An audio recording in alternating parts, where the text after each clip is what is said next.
Hay noches en las que la música no viene del alma, sino de algo mucho más oscuro. Noches donde un hombre desesperado camina hacia una encrucijada polvorienta, llevando consigo solo su violín y un deseo que le quema por dentro como fuego líquido. El viento se detiene, los grillos callan, y en ese silencio espeso, alguien responde a su llamado. Alguien que lleva esperando ese momento desde antes de que el músico naciera. Lo que sucede en esa encrucijada ha sido susurrado durante siglos en tabernas oscuras, en conservatorios silenciosos, en caminos rurales donde la luz de la luna no alcanza a tocar la tierra. Compositores que despertaban tocando melodías imposibles. Violinistas que hacían llorar a multitudes enteras con una sola nota. Guitarristas cuyas manos se movían tan rápido que parecían borrarse en el aire. Todos ellos compartían algo más que talento. Compartían una marca invisible, un peso en la mirada y una música que no sonaba completamente humana. Desde los salones aristocráticos de la Europa del siglo XVIII hasta los polvorientos pueblos del México profundo, la misma historia se repite con distintos rostros, pero idéntico final. Un músico mediocre, una noche de desesperación total, un extraño en la encrucijada que ofrece exactamente lo que el músico necesita, y un precio que al principio parece lejano, casi abstracto, hasta que comienza a cobrarse, porque el diablo siempre cobra, y cuando lo hace con intereses que ningún mortal puede pagar. ¿Creen ustedes que la grandeza viene del esfuerzo? ¿Que el talento se construye con práctica y disciplina? Yo antes pensaba así, hasta que escuché tocar a un hombre que 3 semanas antes no podía afinar ni una cuerda correctamente. Lo vi con mis propios ojos, y lo que vi me hizo dudar de todo lo que creía saber sobre la música, sobre el talento, sobre lo que es posible en este mundo. Las encrucijadas tienen algo que la gente normal no entiende. No son solo cruces de caminos donde uno decide si ir a la izquierda o a la derecha. Son portales, puntos donde el mundo de los vivos se encuentra con algo más oscuro, más viejo. Los antiguos lo sabían. Por eso enterraban a los suicidas en las encrucijadas, para confundir a sus almas. Por eso los brujos y curanderos hacían sus rituales ahí, donde la tierra tiene memoria de sangre y pactos olvidados. Y por eso los músicos desesperados han caminado hacia ellas durante siglos, llevando consigo sus instrumentos y un hambre que les devora desde adentro. Yo crecí en un pueblo donde la música era todo. No teníamos mucho más, la verdad.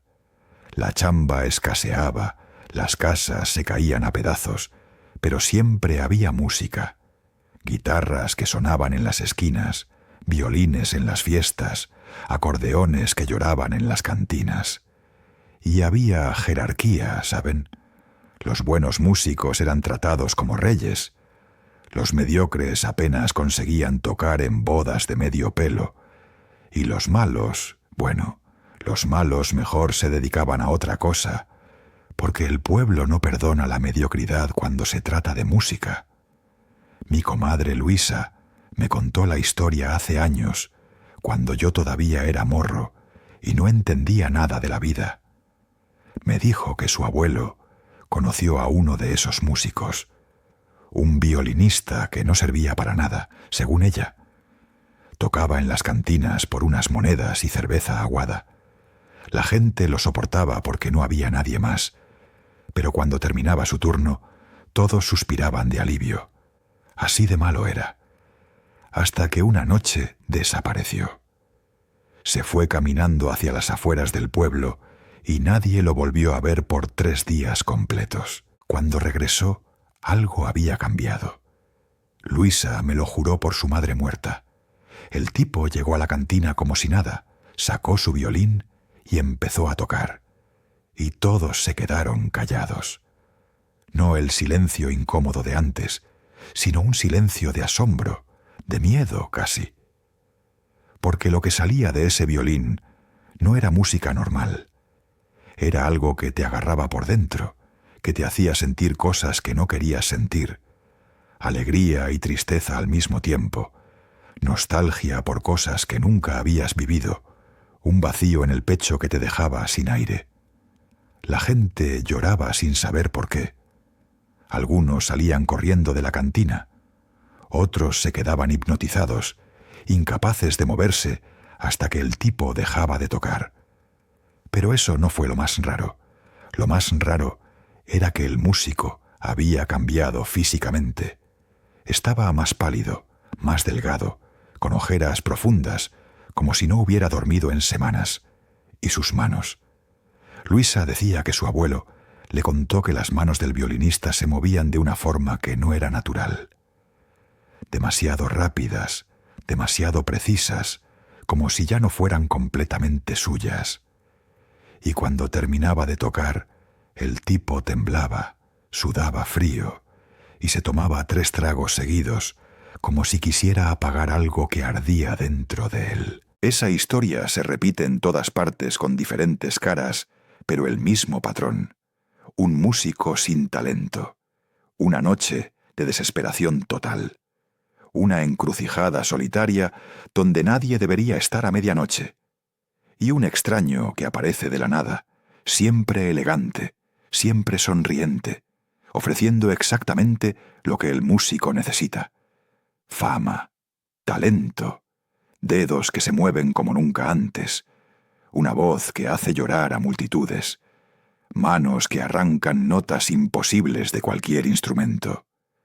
Todo a cambio de algo que parece abstracto, lejano.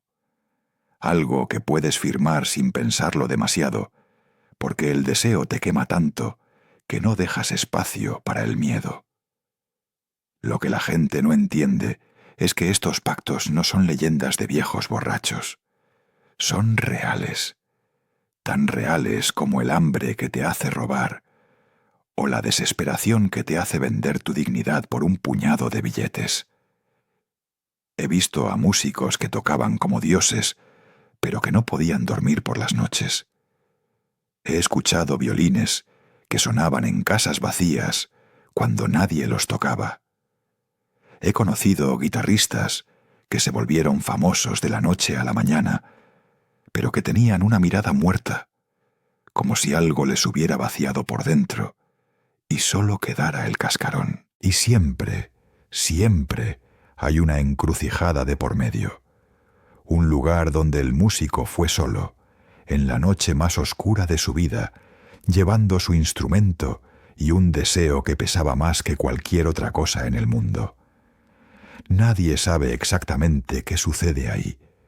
Los que regresan nunca hablan de eso con claridad.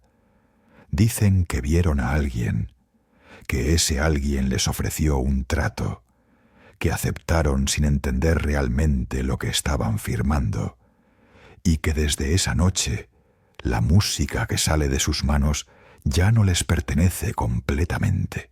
Entonces, ¿creen ustedes en el diablo? No hace falta que respondan ahora, porque lo que voy a contarles a continuación no es una historia de fe o de superstición. Es una historia de hambre, de ambición, de hombres que querían tanto la grandeza que estuvieron dispuestos a pagar cualquier precio por ella, y de cómo el precio siempre, siempre termina siendo más alto de lo que cualquiera puede imaginar. Cuando escuché por primera vez el nombre de Giuseppe Tartini, yo ni siquiera sabía pronunciarlo bien. Sonaba a cosa lejana, a Europa vieja, a salones con candelabros y gente vestida de terciopelo, muy lejos de las cantinas llenas de humo donde yo me ganaba la vida.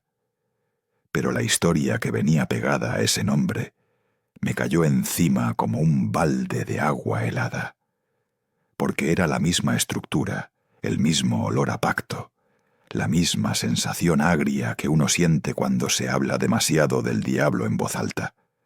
Dicen que Tartini era un tipo obsesivo, un músico talentoso pero inconforme, de esos que sienten que nunca es suficiente.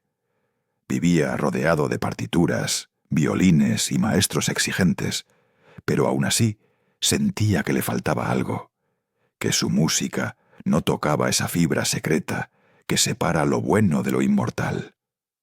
Esa desesperación no entiende de países ni de siglos, es la misma que siente un morro con guitarra en un pueblo polvoriento y la que sentía ese italiano en sus salones elegantes. La frustración huele igual en todas partes, a sudor, a noches sin dormir y a sueños que se sienten cada vez más lejos. La versión más repetida dice que todo cambió una noche cuando Tartini se quedó agotado con el violín cerca de la cama. No fue un sueño normal, de esos incoherentes que se diluyen al despertar. Fue algo más nítido, más pesado, casi físico. En el sueño se le apareció una figura que él reconoció de inmediato, aunque nunca la hubiera visto antes. No necesitó que se presentara, no hizo falta un nombre, porque hay presencias que uno simplemente sabe quiénes son, aunque nunca las haya invitado. El demonio, elegante como siempre lo describen, tomó el violín de Tartini con una familiaridad que da asco imaginar, como si ese instrumento no hubiera sido fruto de años de trabajo, sino un juguete prestado. Se lo llevó al hombro, cerró los ojos y empezó a tocar. Lo que Tartini escuchó en ese sueño lo sacudió hasta los huesos. Era una melodía perfecta, afilada y dulce al mismo tiempo, con una técnica que ningún humano podía imitar. Cada nota parecía tener vida propia, como si el aire se volviera espeso y vibrara con algo vivo, algo que no quería ser nombrado. Imagínate estar ahí, en ese espacio raro, donde sabes que sueñas, pero no puedes despertar. El miedo te aprieta el estómago, pero al mismo tiempo estás fascinado. Es como ver un incendio hermoso que sabes que va a destruir tu casa. Tartini, en lugar de huir, se quedó escuchando, tratando de memorizar cada giro, cada trino, cada salto imposible del arco sobre las cuerdas. Había algo de violencia contenida en esa música, una elegancia cruel que no daba respiro. Y él, pobre mortal, estaba atrapado como un niño frente a un depredador que parece sonreírle. Cuando despertó, el tipo estaba empapado en sudor, con el corazón desbocado y las manos temblando. Pero había algo más. La melodía seguía ahí, pegada a su cabeza como una maldición. No era un recuerdo borroso, era casi una instrucción precisa. Se lanzó sobre el violín como un poseso, tratando de repetir lo que había escuchado. Cada intento le dejaba una frustración más honda, porque sabía que lo que él sacaba del instrumento era sólo una sombra pálida de lo que el demonio había tocado en su sueño. Así nació lo que más tarde llamarían la sonata del trino del diablo, una pieza que aún hoy muchos consideran endemoniadamente difícil, casi inhumana. Tartini mismo admitía que nunca pudo volver a tocarla como la escuchó aquella noche. Eso es lo que más me revuelve el estómago de esta historia. No es solo que le hayan regalado una obra maestra, es que le dieron una probadita de algo perfecto y luego lo condenaron a perseguirlo sin alcanzarlo jamás. Es una tortura fina, casi artística, como solo una entidad vieja y cruel puede diseñar. No me crean si no quieren, pero yo siento que lo más macabro del caso Tartini no está en la sonata en sí, sino en lo que le hizo por dentro. Imaginen vivir el resto de tu vida, sabiendo que lo mejor que puedes crear viene de un sueño que no era tuyo, de una mano ajena, de dedos que no pertenecen a este mundo. Cada aplauso, cada reconocimiento, trae pegado el recordatorio de que tú solo eres el mensajero de algo que no controlas. La gloria se vuelve rancia. El éxito sabe a ceniza cuando recuerdas de dónde vino realmente esa música. Los académicos hablan de Tartini como de un genio del barroco, un innovador de la técnica del violín, un maestro de su tiempo. Eso está bien para los libros. Pero detrás de esas palabras bonitas hay un hombre que aceptó, consciente o no, abrir una puerta que muchos preferimos mantener cerrada. Tal vez nunca firmó nada con sangre, ni se paró en una encrucijada literal, pero el mecanismo fue el mismo. Un deseo feroz, una noche extraña, una entidad que se aprovecha del hueco que deja la desesperación. Cuando escuché por primera vez la sonata del diablo, lo hice con audífonos baratos, sentado en el patio de mi casa, en la madrugada. No les voy a mentir, lloré. No porque fuera bonita en el sentido cursi de la palabra, sino porque sentí algo incómodo, como si alguien me hubiera abierto el pecho y me hubiera expuesto la vergüenza, los fracasos, los deseos que nunca dije en voz alta. Había momentos tan veloces que parecían una persecución, otros tan lentos que daban la sensación de estar mirando un cadáver con demasiada calma. Era música, sí, pero también era un espejo deformado puesto frente a mi propia hambre de ser más de lo que era. Ahí entendí que la historia de Tartini no era un cuento viejo para impresionar estudiantes de conservatorio. Era la misma semilla que había en las historias de mi pueblo, solo que envuelta en otros trajes, con otro acento. El demonio no tiene problema en cruzar océanos ni siglos. Le da igual hablar italiano que susurrar en español con tono de compadre. Solo necesita lo mismo de siempre, alguien lo bastante desesperado como para preferir el infierno a la mediocridad. Y músicos así, créanme, nunca faltan. Ustedes pueden pensar que estas cosas solo pasan en libros polvorientos o en ciudades que huelen a historia antigua. Pero esa melodía, esa sonata marcada por un sueño oscuro, se sigue tocando hoy en auditorios iluminados, en salas pequeñas, en videos de internet que ponen morros curiosos buscando cosas raras. Cada vez que alguien la interpreta, yo me pregunto si no estará abriendo un poquito esa misma puerta, si no estará invitando, sin querer, a que algo vuelva a asomarse, a probar, a ofrecer tratos nuevos, porque la música viaja, cambia de manos, pero las deudas, esas, el diablo nunca las olvida. Yo conocía al violinista de la medianoche antes de que le llamaran así. Para mí solo era Lázaro, un tipo flaco, moreno, con cara de sueño eterno y manos llenas de callos de tanto cargar costales en la central. Tenía un violín viejo que había sido de su padre, un instrumento con la madera reseca, laqueado, cuarteado, que olía a humedad rancia y tabaco frío. Tocaba mal, hay que decirlo sin rodeos, pero le ponía una pasión que a veces daba más pena que admiración. Nos juntábamos en la plaza del pueblo los sábados en la noche, cuando la chamba aflojaba tantito y el aire se sentía menos pesado. Los morros sacaban guitarras, algún tío borracho traía un acordeón desafinado, y Lázaro se aparecía siempre al final, como pidiendo permiso con la mirada antes de sacar su violín. La gente lo toleraba porque era buen tipo, humilde, nunca hacía bronca, pero cuando empezaba a tocar se escuchaban los suspiros, los murmullos, algún comentario cruel que se escapaba entre risas.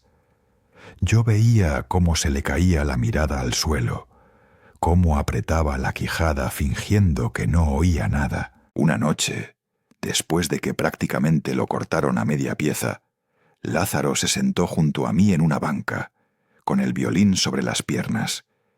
Me dijo que ya estaba harto de ser el chiste del pueblo, de ser siempre el relleno, nunca el protagonista.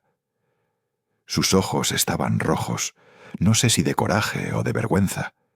Me confesó que había escuchado historias, esas que se cuentan en voz baja cuando ya se acabó la música y solo queda el eco de los trastes y las botellas. Me habló de una encrucijada en las afueras, más allá del último foco del camino, donde el pavimento se acaba y empieza el monte espeso. Decían que ahí se habían visto sombras raras, luces azules en la madrugada, cruces viejas clavadas en los matorrales como advertencias. Los viejos contaban que antes había pasado por ahí una procesión de muertos en tiempos de guerra, y que el lugar se había quedado cargado, como si el suelo no hubiera terminado de tragar tanto cuerpo. «Si uno va de noche con su instrumento», murmuró Lázaro, «dicen que puede salir tocando otra cosa». Yo me reí nervioso, le dije que no mamara, que esas eran cosas de abuelas, cuentos para asustar chamacos, pero por dentro algo se me encogió, porque la forma en que lo dijo no sonó a broma, sonó a decisión, esa mezcla de miedo y esperanza que tienen los que ya tocaron fondo. Me miró fijo y me preguntó si yo no haría lo mismo si supiera que había una forma, cualquier forma, de dejar de ser uno más del montón. Me quedé callado, porque la respuesta honesta no me gustó nada. Pasaron unos días y dejé de verlo en la plaza. Pensé que se había ofendido, que se iba a dedicar de lleno a la carga en la central y a tomar caguamas en silencio como tantos otros. Pero la ausencia se alargó más de la cuenta. Mi comadre Luisa decía que lo habían visto caminar una noche con el violín al hombro, cruzando el último poste de luz del camino de tierra. Nadie se atrevió a seguirlo, porque ni los borrachos más tercos se metían al monte esas horas. El silencio del lugar imponía un respeto raro, como si el mismo aire te dijera «hasta aquí». La tercera noche después de su desaparición, el pueblo estaba raro. El calor era espeso, pegajoso, y aún así a mí me corrían escalofríos por la espalda sin razón. Yo andaba de regreso a mi casa cuando escuché algo que me detuvo en seco. Un violín. No cualquier violín. Un sonido limpio, brillante, que cortaba la oscuridad como una navaja. Las notas no venían de la plaza ni de ninguna casa conocida. Parecía que bajaban desde el cielo o que salían de la tierra misma. Seguí el sonido casi sin darme cuenta, con el corazón golpeándome las costillas. Cada paso que daba hacia la fuente de esa música me apretaba más el pecho. Había algo en la melodía que me revolvía el estómago, una mezcla de belleza y algo torcido, como si alguien hubiera agarrado un canto de iglesia y lo hubiera doblado hasta romperle los huesos. Cuando doblé la esquina de la cantina, lo vi. Ahí estaba Lázaro, parado solo en medio de la calle, con el violín al hombro y los ojos cerrados. No era el mismo. Les juro que no. Su postura había cambiado. Ya no era ese hombre encorvado que pedía perdón con el cuerpo cada vez que fallaba una nota.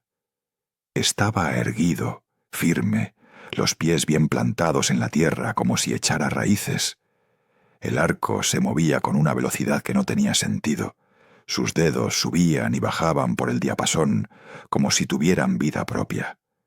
La música era tan poderosa que las ventanas vibraban y vi luz encenderse en varias casas mientras la gente salía con cara de espanto y fascinación. La primera reacción del pueblo fue el silencio absoluto. Nadie se atrevía a interrumpir lo que estaba pasando. Lázaro tocaba como si llevara siglos haciéndolo, como si dentro de él vivieran otros músicos, otras manos, otras vidas enteras dedicadas al mismo instrumento. Pero había algo agrio en esa perfección, algo macabro en ciertos giros de la melodía que parecían imitar lamentos humanos. A ratos, el sonido del violín se parecía demasiado al llanto de un niño o al quejido de un moribundo. Cuando terminó de tocar, no hubo aplausos. Nadie sabía qué hacer. Lázaro abrió los ojos y nos miró, una por una, como si estuviera contando cuántos testigos tenía. Sus pupilas parecían más oscuras, profundas, con un brillo raro, casi febril. Sonrió, pero no era una sonrisa de alegría. Era una mueca tensa, como de alguien que probó algo demasiado fuerte y no sabe si le gustó o lo envenenó. Esa misma noche empezaron los chismes, que se había ido a la encrucijada, que lo habían visto hablando solo bajo un mezquite viejo, lleno de marcas raras en el tronco, que en el suelo había un círculo de tierra removida, como de pisadas que no eran de humano. Mi comadre juraba que un pastor encontró al día siguiente, cerca de ahí, restos de velas negras y plumas chamuscadas, mezcladas con algo que parecía piel reseca. Nadie quiso ir a verificarlo, porque la curiosidad se acaba donde empieza el miedo de verdad. A partir de entonces, lo empezaron a buscar de otros pueblos, mayordomos de fiestas grandes, dueños de salones, hasta políticos de sonrisa falsa que querían adornar eventos con algo especial. El nombre de Lázaro corría rápido de boca en boca, como si la fama hubiera estado esperando años a la vuelta de la esquina para saltarle encima. Nosotros lo veíamos irse en camionetas relucientes y volver días después con el mismo violín, pero con la mirada un poco más hundida cada vez. Yo traté de hablar con él un par de veces, de sacarle qué había pasado en esa supuesta encrucijada. Siempre se reía, pero una risa seca, sin alegría. Me decía que solo había practicado mucho, que cuando uno se lo propone, de verdad las cosas cambian. Pero cuando se quedaba callado, cuando pensaba que nadie lo veía, sus manos temblaban. En una ocasión, mientras afinaba, le vi la piel de los dedos tan delgada y tensa que parecía papel viejo, casi transparente, y por un segundo me pareció ver unas marcas, como pequeños cortes simétricos, justo donde el arco rozaba siempre. El pueblo, como pasa siempre, se acostumbró rápido al milagro. Lo que al principio nos dejó helados, después se volvió motivo de orgullo torcido. «Es de aquí», presumían algunos. «Salió de nuestro barrio, de esta tierra». Nadie quería hablar en voz alta de la otra versión, la que corría de cocina en cocina, de que su talento no era suyo, de que la noche que se perdió en el monte, algo más regresó con él. Yo, en cambio, sentía la sensación de algo presente, que no se iba, como un zumbido bajo que solo yo escuchaba cuando él tocaba. Si ustedes me preguntan cuándo supe que algo estaba realmente mal, no fue la primera vez que lo escuché tocar como un dios, ni cuando la gente empezó a persignarse al verlo pasar. Fue un detalle mínimo, casi ridículo. Una madrugada, al regresar borracho de una fiesta donde él había tocado, pasé frente a su casa. El violín sonaba adentro, una melodía lenta, huesuda, como si arañara las paredes. Me acerqué a la ventana por puro chisme, miré hacia adentro y lo vi. El violín estaba flotando unos centímetros sobre sus rodillas y los dedos de Lázaro se movían encima de las cuerdas sin tocarlas realmente.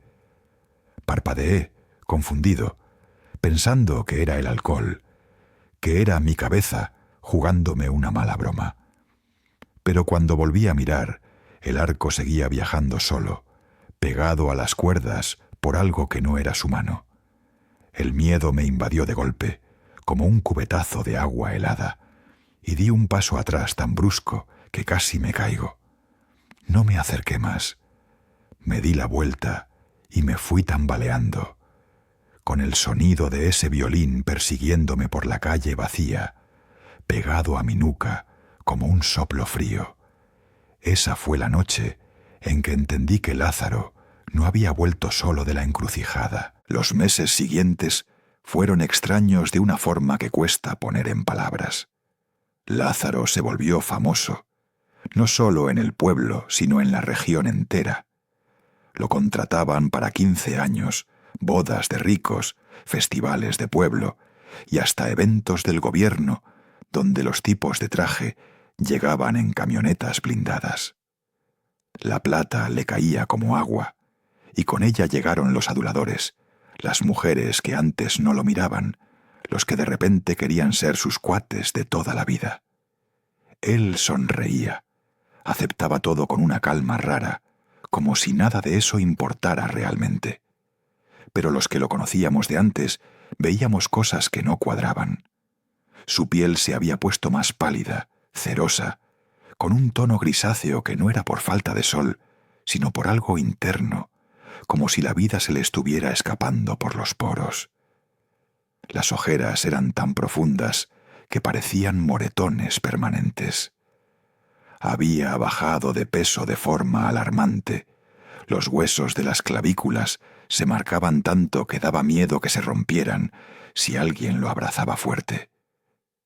Y las manos, esas manos que antes eran toscas de cargador, ahora parecían de anciano, con venas azules tan pronunciadas que se retorcían bajo la piel como gusanos atrapados. Empezaron a pasar cosas raras en los lugares donde tocaba. En una boda, una mujer mayor se desmayó en plena pieza y despertó hablando en un idioma que nadie conocía, con la voz ronca y grave como de hombre. Tuvieron que sacarla cargando mientras Lázaro seguía tocando, sin inmutarse, como si esas cosas fueran normales. En otro evento, un niño de unos 8 años empezó a llorar sangre por los ojos y a gritar que veía caras en las paredes. Los papás lo llevaron al doctor pensando en epilepsia, pero los estudios salieron limpios. El chamaco nunca volvió a ser el mismo. Quedó con una mirada perdida, ausente, como si algo le hubieran arrancado de adentro. Los espejos también empezaron a ser un problema para Lázaro. Yo me di cuenta una tarde que fui a su casa a llevarle un mandado. Entré a la cocina y vi que todos los espejos estaban cubiertos con trapos, sábanas viejas, hasta papel periódico pegado con cinta. Le pregunté qué onda con eso, tratando de sonar casual, pero él desvió la mirada rápido, nervioso. Me dijo que la luz le molestaba, que los reflejos le daban jaquecas. Mentira. Yo había visto la forma en que evitaba incluso el cristal de las ventanas por las noches, cómo giraba el cuerpo para no verse accidentalmente en superficies brillantes. Una noche, después de un concierto en la plaza, me quedé a ayudarle a recoger sus cosas. Estábamos solos. El lugar vacío olía a pólvora de cohetes y cerveza derramada. Lázaro guardó el violín en su estuche con un cuidado exagerado, casi reverencial, como si el instrumento fuera una bomba que podía explotar en cualquier momento. Se sentó en el borde del templete, exhausto, y por primera vez en meses me habló sin esa máscara falsa de éxito y satisfacción que usaba frente a todos. Me confesó que el violín tocaba solo por las noches. Decía que se despertaba con la música llenando su cuarto, melodías que él no recordaba haber aprendido, escalas imposibles que sus manos no deberían poder ejecutar. Al principio pensó que era su cabeza, que estaba tan obsesionado con el instrumento que soñaba con él. Pero luego empezó a encontrar el arco en posiciones diferentes de donde lo había dejado, las cuerdas aún vibrando sutilmente cuando se acercaba en plena madrugada. Una vez grabó el sonido con su celular viejo. Me mostró el audio. Era su violín, sin duda, pero la melodía tenía algo enfermo, como si estuviera tocando al revés, descompuesta, con notas que hacían doler los oídos. Peor aún, la gente a su alrededor comenzó a enfermarse. No de forma obvia, no con síntomas que un doctor pudiera diagnosticar fácilmente. Era más sutil, más retorcido. Su vecina, una señora sana de 60 años, empezó a tener insomnio severo después de escucharlo practicar a través de la pared. En 2 semanas había perdido tanto peso y cordura que tuvieron que internarla. Un músico que tocó junto a él en una feria desarrolló un temblor en las manos que ningún neurólogo pudo explicar. Tuvo que dejar la música para siempre. Cada presentación de Lázaro dejaba una estela de gente rara, enferma, cambiada, como si su talento drenara algo vital de quienes lo escuchaban demasiado cerca. Los animales también reaccionaban mal. Los perros aullaban cuando él pasaba por la calle, con las colas entre las patas y las orejas aplastadas contra el cráneo. Los gatos se erizaban y bufaban, arqueando el lomo como si vieran algo invisible flotando sobre su hombro.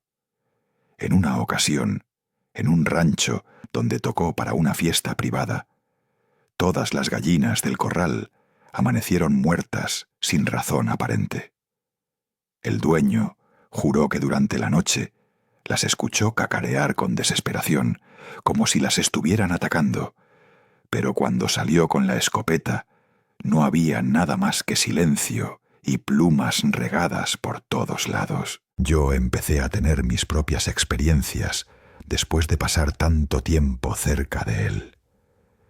Sentía una opresión en el pecho cuando estábamos en el mismo cuarto, como si el aire se volviera más denso, más difícil de respirar.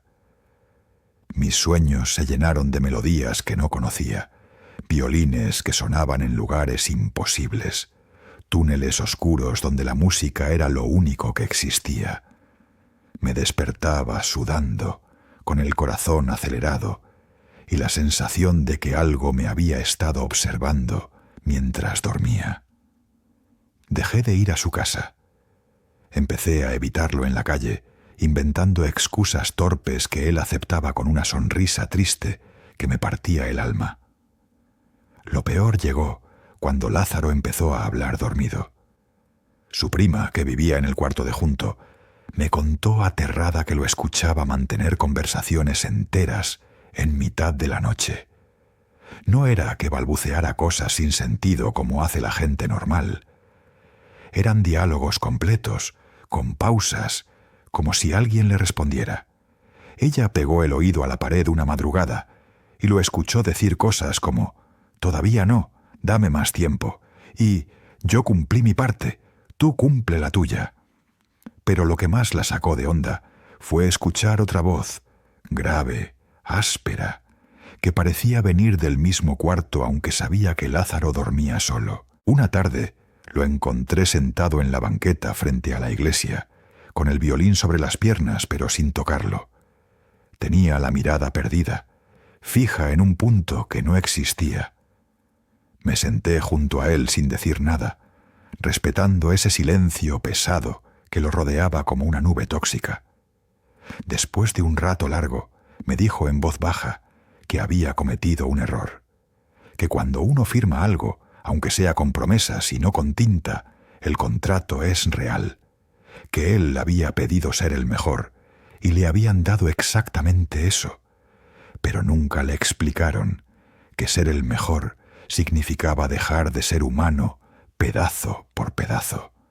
Me contó que sentía que algo lo estaba vaciando desde adentro, como si cada nota perfecta que tocaba le costara un fragmento de alma, que ya no soñaba con cosas normales, solo veía encrucijadas, caminos que se bifurcaban al infinito, y en cada cruce había una figura esperándolo con paciencia infinita.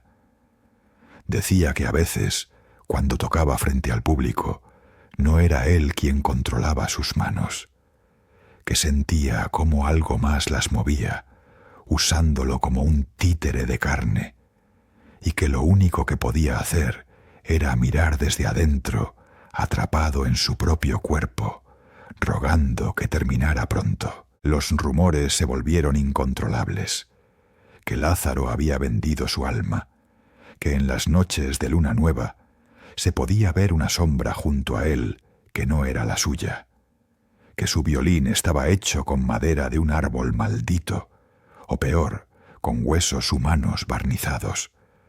La gente seguía contratándolo porque la música era irresistible, pero ya nadie quería estar cerca de él después de que terminaba. Lo trataban como a un leproso, con miedo y fascinación a partes iguales, pagándole bien, pero manteniéndose a distancia, como si su cercanía fuera contagiosa.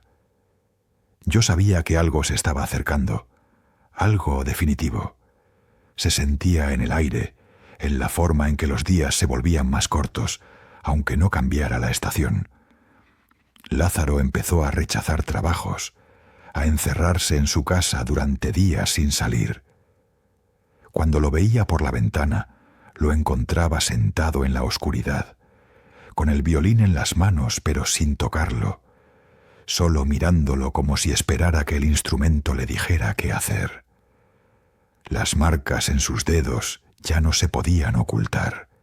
Eran cicatrices profundas, simétricas, que formaban patrones raros, casi como letras de un alfabeto que nadie debería conocer. La sensación de que algo iba a explotar pronto no me dejaba dormir. Cada vez que pasaba frente a su casa, sentía el estómago encogiéndose, un nudo de miedo anticipado que me decía que lo peor aún no había llegado. Lázaro había conseguido lo que quería. Se había convertido en el músico más grande que el pueblo había visto. Pero la grandeza tenía dientes y estaba a punto de morder. El anuncio del último concierto de Lázaro llegó al pueblo como una bofetada. Nadie lo llamó así oficialmente, claro. En los carteles solo decía que sería una presentación especial, gratuita, en la plaza principal, la noche de luna nueva. Pero algo en la forma en que se corrió la voz, en el tono bajo con el que la gente lo comentaba, hacía sentir que todos sabíamos que eso era una despedida. No sabíamos de qué exactamente, pero el aire se volvió más espeso desde el momento en que pusieron la primera lona. Yo no quería ir, se los juro.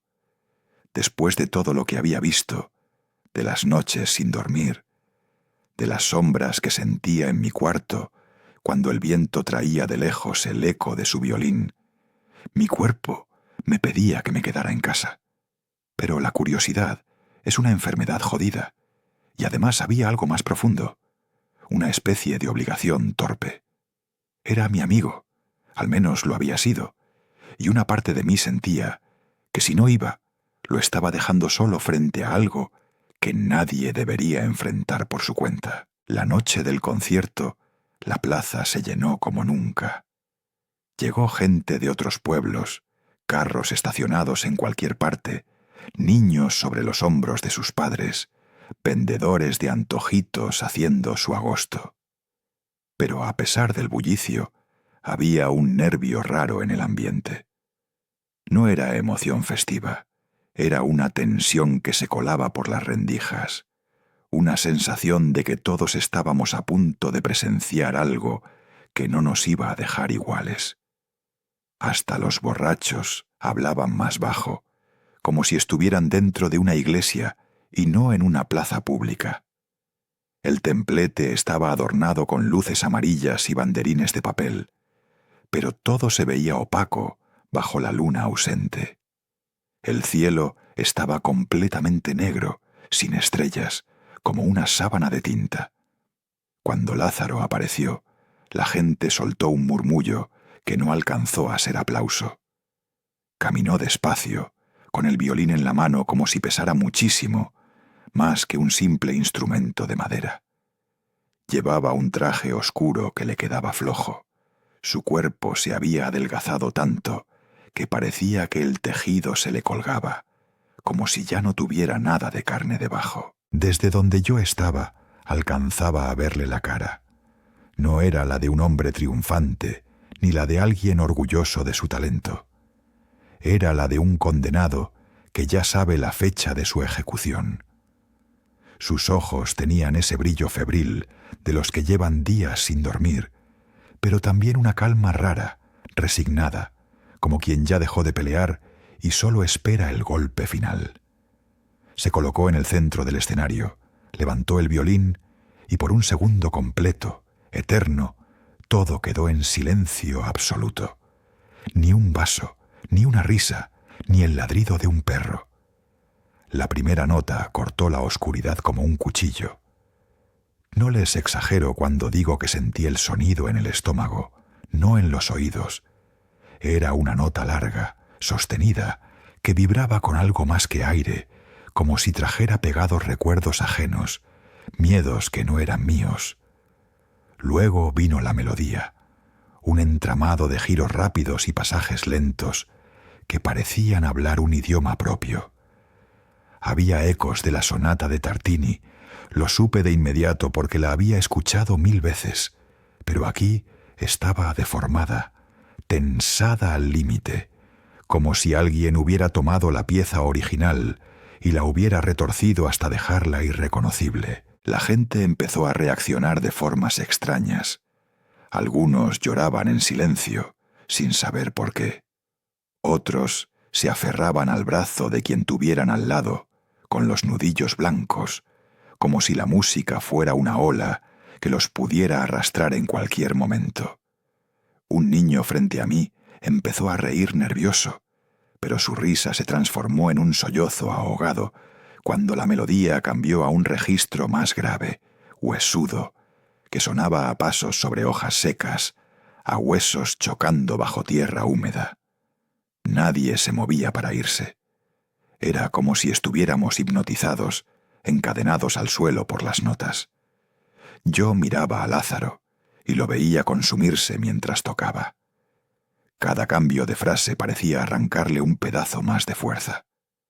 El sudor le corría por la frente, aunque la noche estaba fría, y su respiración se volvía más agitada con cada compás.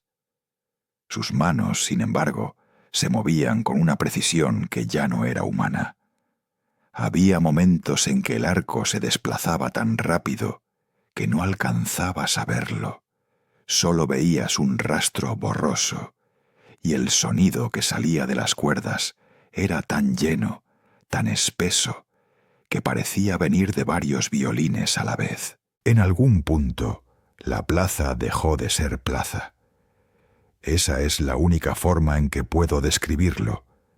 Sentí como si el suelo se hubiera corrido un poquito hacia otro lado, como si estuviéramos sentados en el mismo lugar, pero en otro plano, en un barrio igual de nuestro mundo, pero ligeramente desplazado. El aire se puso pesado, difícil de respirar, y un olor agrio, como de metal caliente y tierra removida, empezó a colarse entre el olor habitual de fritangas y sudor. Había algo presentándose, acomodándose entre nosotros sin que pudiéramos verlo. Fue entonces cuando lo vi.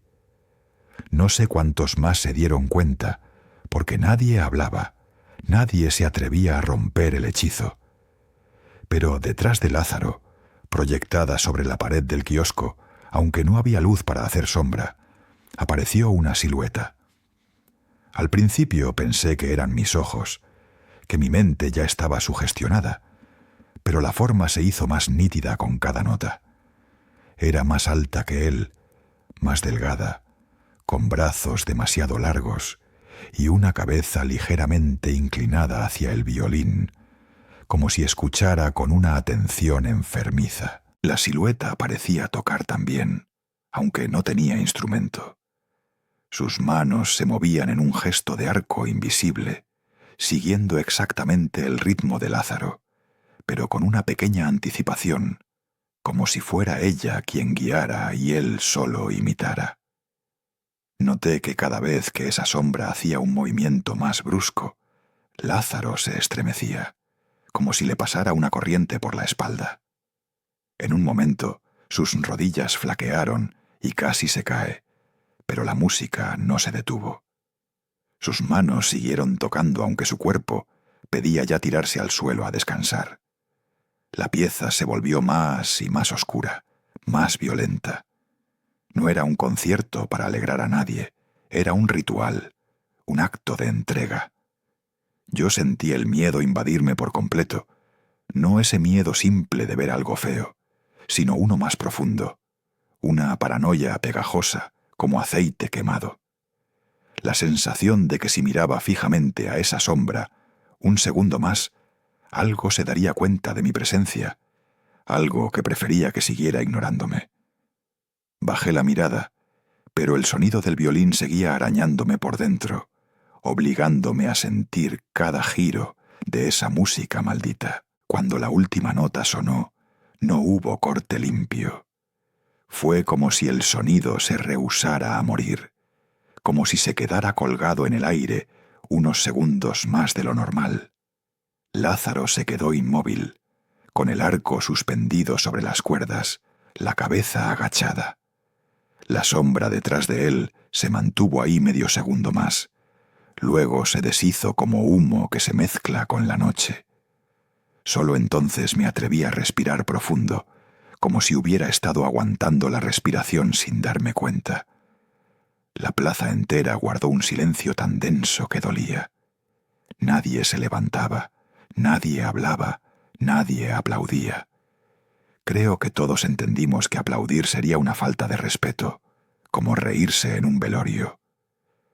Lázaro intentó dar un paso hacia adelante, tal vez para decir algo, pero sus piernas no respondieron.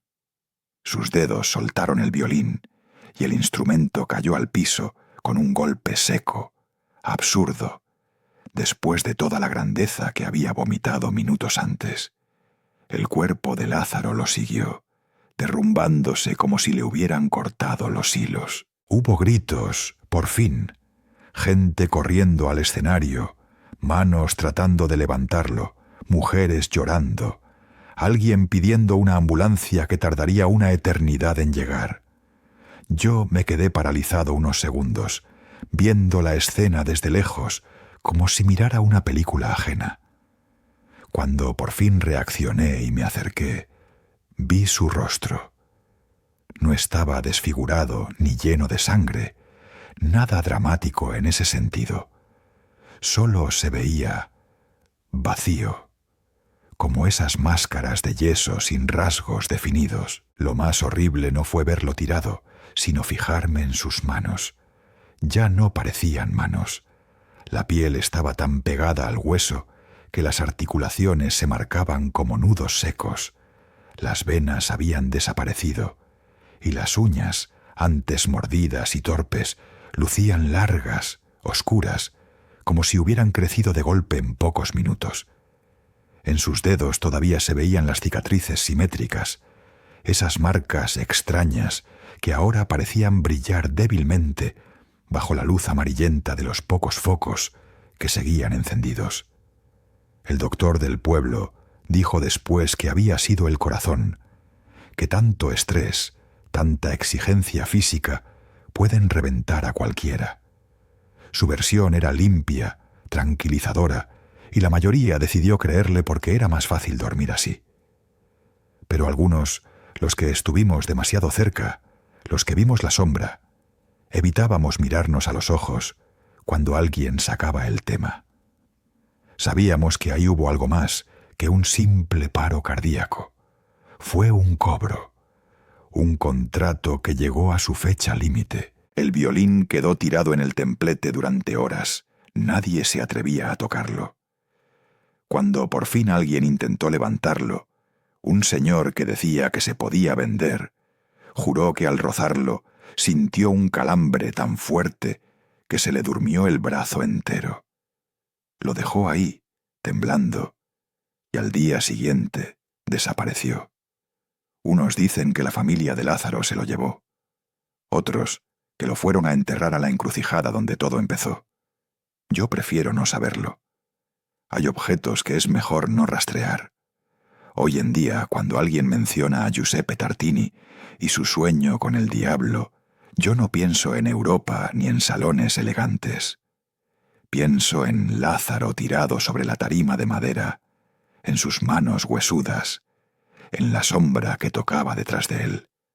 Pienso en cómo la misma historia viaja de siglo en siglo, de idioma en idioma, adaptándose al lugar, pero manteniendo intacto el núcleo. Un músico, una desesperación, una oferta imposible de rechazar, y un último concierto donde el diablo viene a cobrar lo suyo con intereses. No vengo a convencerlos de nada. No me crean si no quieren. Pueden decir que todo esto fue coincidencia, sugestión, esquizofrenia colectiva, si les ayuda a dormir. Pero la próxima vez que escuchen un violín sonar perfecto, demasiado perfecto, tan preciso que les haga sentir un vacío en el pecho, pregúntense de dónde viene realmente esa música. Y si alguna noche caminan cerca de una encrucijada y escuchan, a lo lejos, una melodía espesa, triste y macabra, no se acerquen. Sigan de largo, miren al suelo, hagan como que no oyeron nada. Porque hay talentos que se pagan caro.